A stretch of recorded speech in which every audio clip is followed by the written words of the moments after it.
Good morning, or whenever you're watching this. Stephen D. here. Topic for my discussion today is Martin Longman and an article he wrote.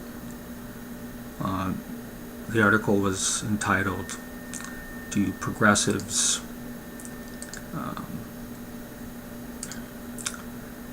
Will Progressives Defend Our Elections?" And a response was written by a member of caucus99percent.com, goes by Bob in Portland, and he wrote an article that says, "Need someone to help me figure this out." And basically that's Bob's response to Martin. Now, in Bob's response, he essentially asks, does anybody know Martin? Because they should really talk to him, figure out why he's writing an article like this, which Bob interpreted as an attack on progressives for not jumping on the bandwagon to blame the Russians and Putin for the election. So first I'll start with that. I do know Martin Longman very well. I started posting at his website, Booman Tribune, back in 2005, I believe fall of 2005, and was contributed to the front page there for many years, until recently Martin and I mutually agreed that under the circumstances I would stop posting as a front pager, and essentially that was my decision. It was based on things that really don't concern anybody here. What I do want to talk about is Martin the person, because I do know Martin, or at least I know him as well as anybody can, who's never met him in person but spoken to him frequently on the phone, had numerous email contacts with him, and so forth. The first thing I want you to understand is Martin has been an activist and a community activist, a community worked in trying to improve the lives of the people of his city for many years before he got into blogging. He's not a wealthy person. He struggled financially over the years. He is well educated, went to an Ivy League school, and he, for many years, Booman Tribune was his only source of income, at least that I know of. I'm sure he took other odd jobs and freelance jobs here and there, but that was the basis. And I was happy to help Martin. Martin allowed me to hone my skills as a blogger and to publish pretty much what I wanted for most of our relationship. And so overall, I have good memories of my friendship with Martin and the time that I spent contributing to Booman Tribune. And I hope that people understand this. Like I said, Martin has struggled financially for a long time. He married a few years ago a woman who was also a member at the blog. She had 2 children of her own from a previous marriage, so Martin became a father all at once to 2 older boys. That's not an easy thing to do. Being a father of 2 children that I raised from birth, I can't imagine having to jump in halfway through somebody's life, childhood, and be a father figure, but Martin did that. And then he and his wife had another child, another boy,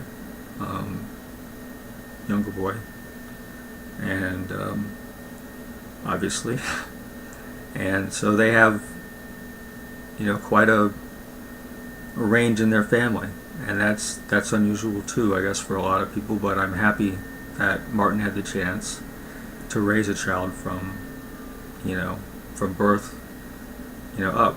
And, I want people to understand these things I'm telling you about Martin, because I want people to see beyond just what he writes at his blog or his, writings at the Washington Monthly, which is he's an editor there and a contributor. I don't know his official title, but I do know he's an editor. And his wife still works, so they have gone through a lot of the same struggles that many people in our diminishing lower class and middle classes have gone through. And I know it's been difficult at times for Martin, both from like I said, a financial standpoint, but also from a physical and I guess you would say emotional standpoint, dealing with and struggling with these issues that are prevalent in our society. And I think it's important to remember that when we talk about somebody else, there is a real person behind those words. So that's the best I can do, I guess. All I can say is that I valued my friendship with Martin. Admittedly, we did not end our working relationship on the best of terms, but I hope that we can remain friends. And I've told him that. Now getting to Bob's article. I don't know Bob, except as a commentator at Booman Tribune when he was there. He always seemed like a very progressive voice. And I fully understand why he responded the way he did to Martin's article. So let's get to the basis of that article. The article that Martin wrote can easily be interpreted as an attack on progressives, whoever progressives are. I'm not sure who we label as progressives. I suppose in this instance it's people who are members of the Green Party, people who are Sanders supporters, people who were unhappy and did not consider Hillary Clinton a good candidate for the Democratic Party. And Martin's article basically goes on the premise that Russia did interfere in our elections, and that it was a major factor. And why aren't progressives behind this?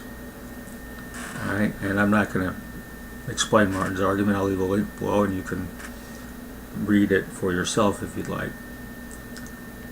And Bob in Portland basically wrote kind of a scathing rebuttal, which I also won't get into detail, calling Martin out for this his article. And I can understand that. There was a lot of anger and bitterness within the ranks of the progressive side of the party, the Clinton side of the party, with the Democratic Party, and just people who identify more to the left than to the right this year. I know that as a Sanders supporter and a person who attended the DNC protests, and in particular worked on an event called the People's Convention, I was very unhappy with the way that Sanders himself, his surrogates, Nina Turner in particular, and all of his delegates were treated at the convention. And I'm not going to review that history, but it was kind of a sad and I think sordid chapter in the Democratic Party. The fact that, the Clinton campaign sort of spurned, in my view, the Sanders supporters did not actively really seek their input, except on, they did take some stuff from the platform and put it in to satisfy, I suppose, Sanders supporters, to hope they get their votes. But in the general election, they didn't really pay attention to Sanders supporters' suggestions and where they should be going or what they should be doing. Clinton campaign they had their own model, their own plan on how to run their campaign. They used a software program called Ada, I believe that's been reported at this point, to decide when and where they would use the $1.3 billion that was contributed, to Hillary Clinton's campaign or to her victory fund or to any of the numerous super PACs. Their campaign was generally a negative one, particularly in their television ad buys, attacking Trump's character, which is fully justified. But what they failed to do in a year in which I think many people recognized was a change year, not a year in which a status quo candidate was acceptable to many people. They put up a status quo candidate, and they basically, I believe, gamed the system a little bit, as shown by the Podesta emails, to help to help Trump, get a lot of media attention. I don't know if they fully expected that Trump would become the candidate, but once he was, I'm sure they were quite happy. It was easy to attack Donald Trump. He's not qualified to be president. And I'm sure they thought he was eminently beatable. But I think also that the Clinton campaign was very arrogant, and they made mistakes. And one of those mistakes, and this has been reported also in the news, and this comes from people that were former Obama staffers from prior campaigns, is their get out the vote effort really wasn't that good. They weren't doing the things that Obama had done in 2008 and 2012 to identify likely voters. They avoided states which they thought were in the bag for them, like the Rust Belt states, Wisconsin and Pennsylvania and Ohio, and spent money in states in which you wonder why. And they turned down requests for, the Democratic Party turned down requests from people like Russ Feingold in Wisconsin, say, hey, we need your help if we're going to get through this. Our campaign is in trouble here, and we think Hillary Clinton's in trouble here. So they turned him down. But after the election, when Trump won, not a thing that I foresaw, I predicted that Hillary Clinton would win. Continuing my amazing streak of prognostications on presidential elections, I picked Obama to win. I think that's been my only successful one to date. But after that election, you saw many of the same bitterness and angry feelings among Clinton supporters, who were stunned, as were many of us, that this TV branded reality show star, businessman who basically had bankrupted many of his partners over the years, had spouted numerous racist comments and sexist comments, and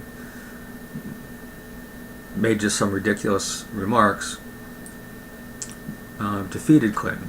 And so instead of looking at why that happened, why Trump was able to achieve an an easy electoral victory in the Electoral College, even though he lost the popular vote by a significant margin. The Clinton supporters and, people who voted for Clinton, a lot of them became angry, bitter, and looked to blame other people. They have blamed to date, as far as I know, the third-party candidates who were in the race for Hillary's defeat. They've blamed the African American community. I believe one circuit blamed the African community for not getting out in the same numbers that they did for President Obama. They blamed white women because white women didn't support Hillary Clinton by a majority. They blamed white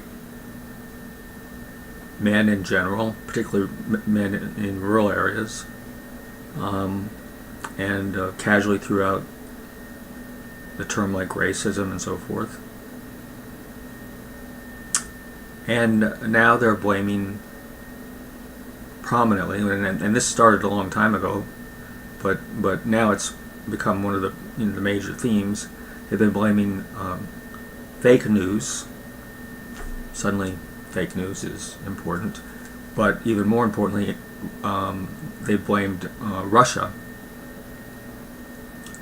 and Vladimir Putin, relying on some anonymously sourced,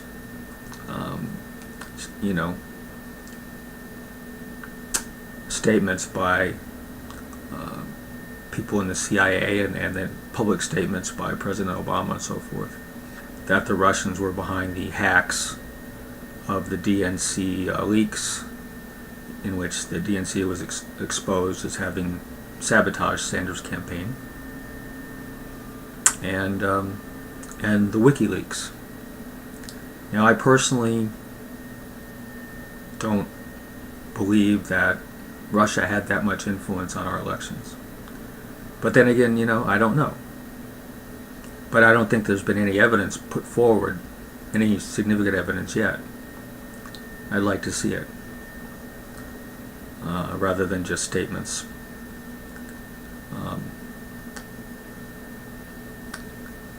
But more importantly, I'd like to see all sides of the left, whether you're more toward the center left or the progressive, left, start to think about how does this benefit us to continue to attack each other.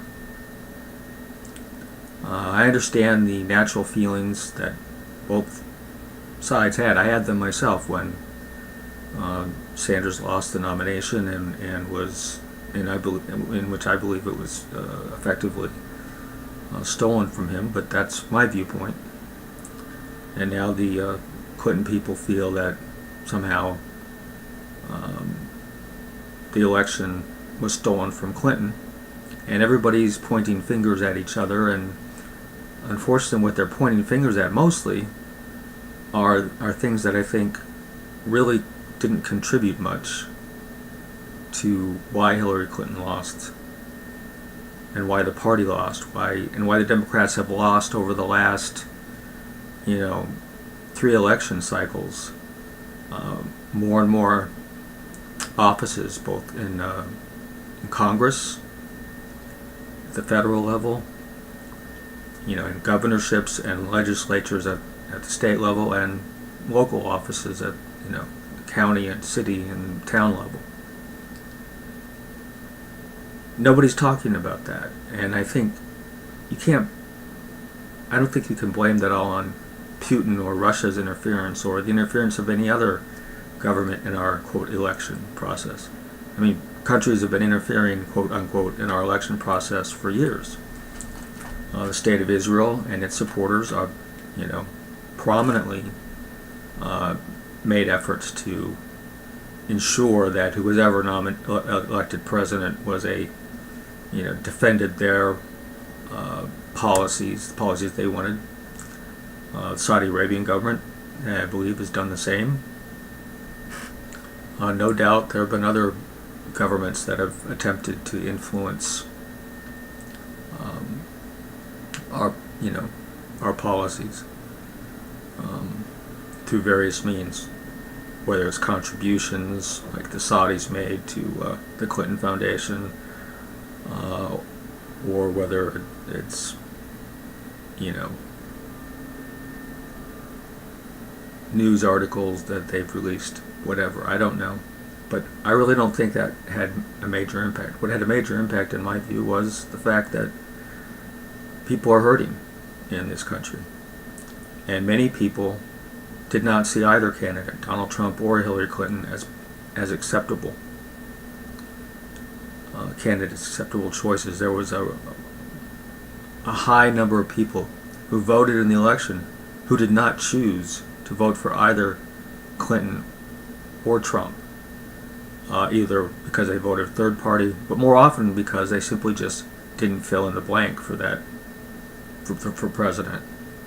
They left it, they left that, they didn't vote at all for president. They voted for down ballot races.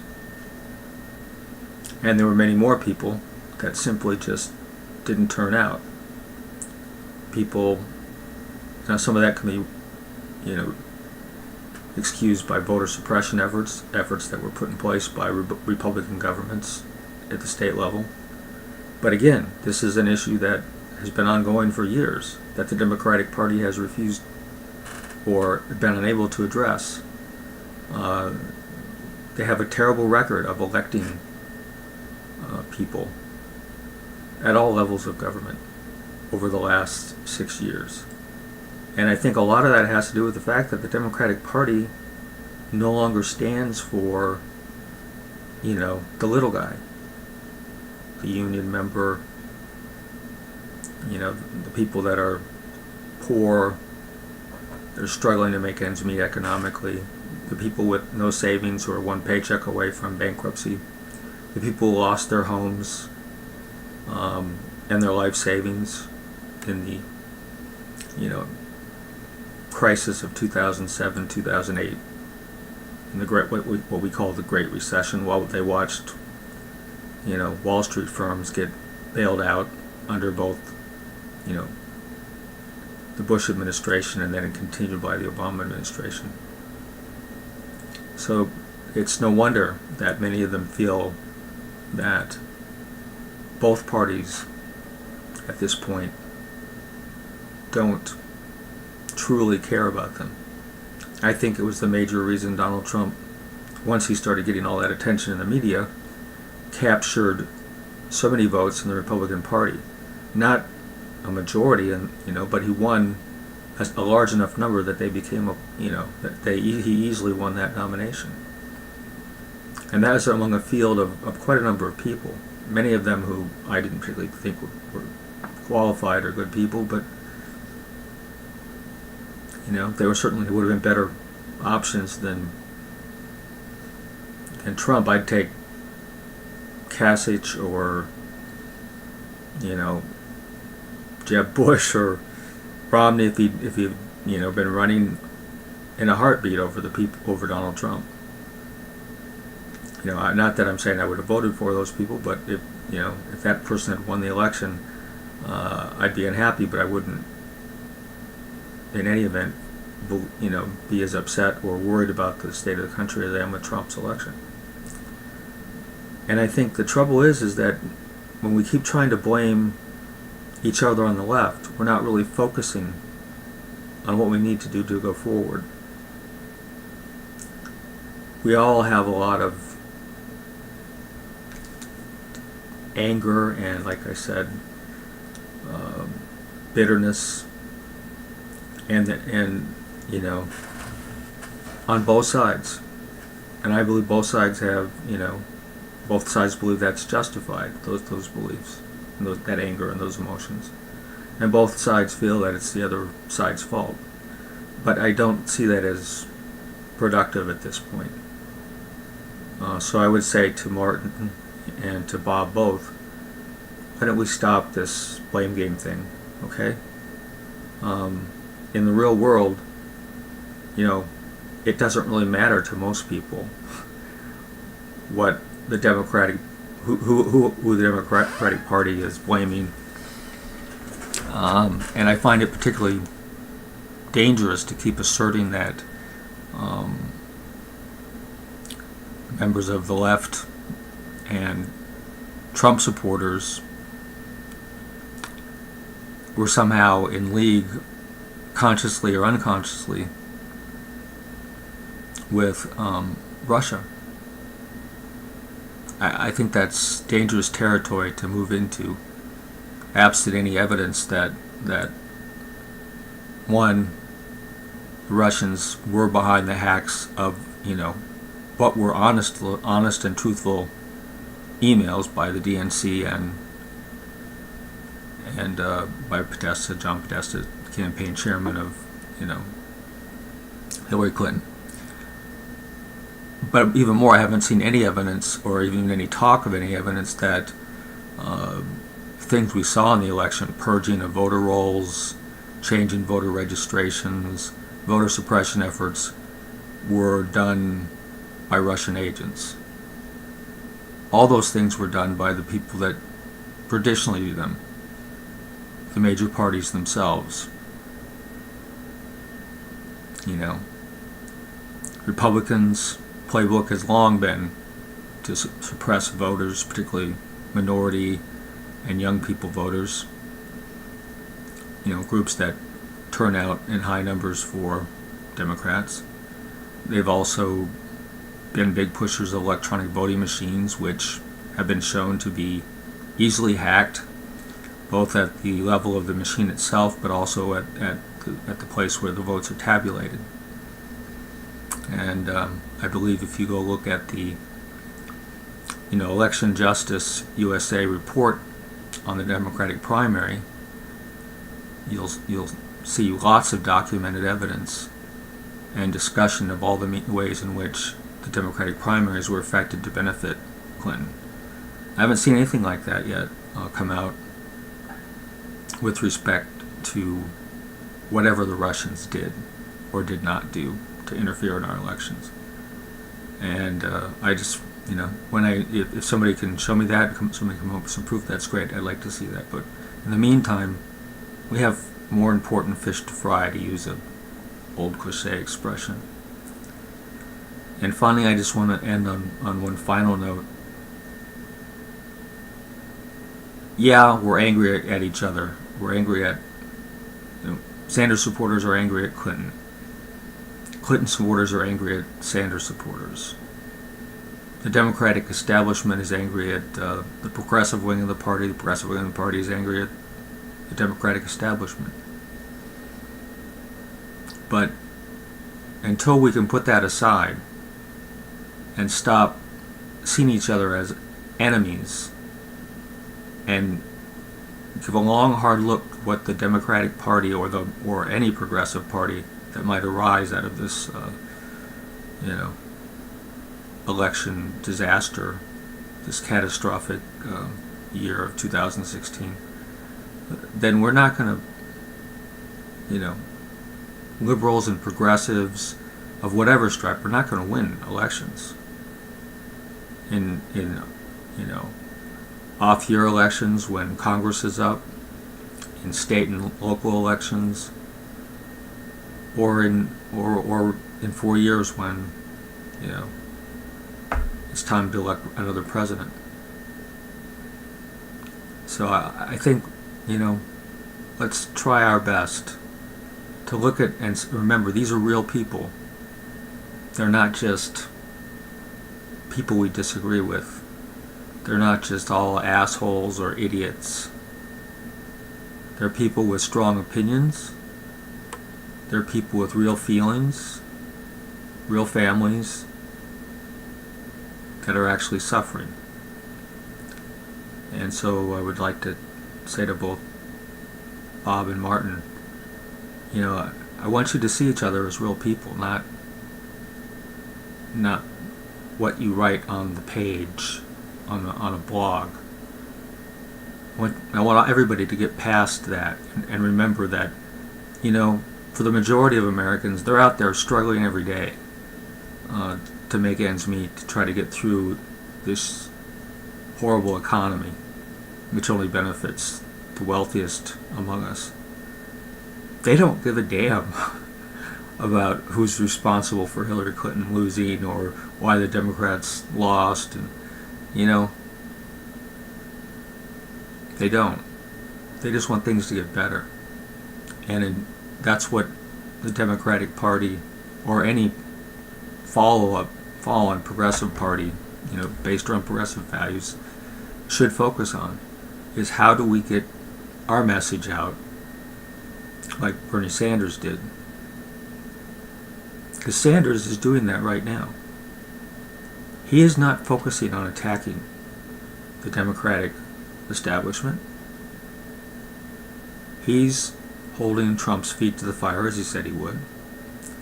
He's constantly promoting progressive values, help for seniors, help for veterans, defending Social Security, fighting against, this incredibly,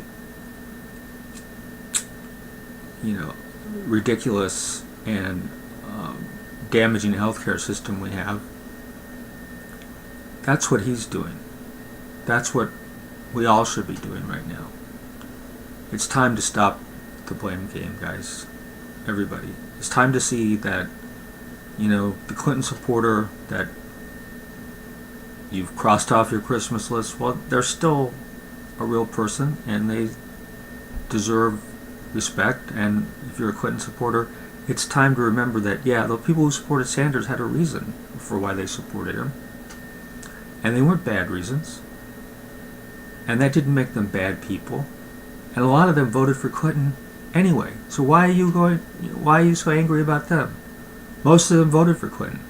Or if they didn't, they were in states like I was, New York, where it didn't matter who I voted for. I could have voted for the giant meteor. Wouldn't have made a difference because Hillary Clinton was going to win the state. Just like in the Deep South, it didn't matter what conservatives, who they voted for, if they wanted an alternative to Donald Trump. He was the top of the ticket on the Republican nomination. He was going to win those states anyway. So until we decide to get past this, like I said, pointing fingers and blaming each other and coming up with conspiracy theories about why Hillary Clinton lost, and focus on the real reasons that the Democratic Party is not attracting voters and doesn't have their support, will continue to fail. We on the left, and by we on the left I mean everybody on the left, to the left of Donald Trump. So with that, I'd like to end this and say goodbye to all of you, and wish you all well. Wish Martin and his family well, and I wish Bob in Portland and his family well also during what will be very trying times for all Americans in the months and years to come. Thank you very much. Signing off, Stephen D.